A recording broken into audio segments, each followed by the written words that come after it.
మీరు చూస్తున్నారు కదా, అది నీలిఫోర్ హాస్పిటల్ హైదరాబాద్. సో ఈ అన్న ఫ్రీ టిఫిన్ సర్వ్ చేస్తున్నారు అనమాట. ఈ అన్న వచ్చేసి పని వచ్చేసి డెలివరీ బాయ్ అనమాట.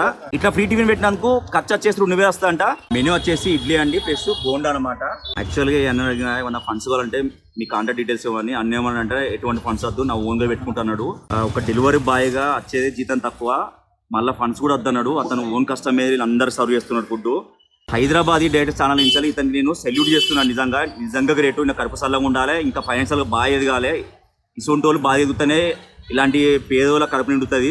సో ఇడ్లీ అయిపోయింది అనమాట. ఇప్పుడు బోండా పెడుతున్నాను మెను, మీరు చూడొచ్చు. ఇట్లా మీకు ఎందుకు పెట్టాలనిపించిందనా?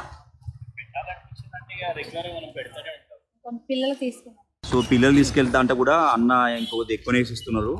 ఇది కూడా కుదిరితే వారానికి ఒక్కసారన్నా, లేకపోతే నెలకు ఒక్కసారి, లేకపోతే అది కూడా కుదిరిపోతే సంవత్సరానికి ఒక్కసారన్నా మీరు ఒక 10 మందికి అన్నదానం చేయండి. ఆ హ్యాపీనెస్, ఆ సాటిస్ఫాక్షన్ లెవెల్స్ వేరేలా ఉంటాయి. ఇలానే హైదరాబాద్ లో ఎక్కడైనా ఫ్రీ టిఫిన్ కానీ ఫ్రీ ఫుడ్ కానీ పెడితే కొద్దిగా కామెంట్ రూపాయలు మెన్షన్ చేయండి. అక్కడికి వచ్చి వీడియో తీసుకోవాలి.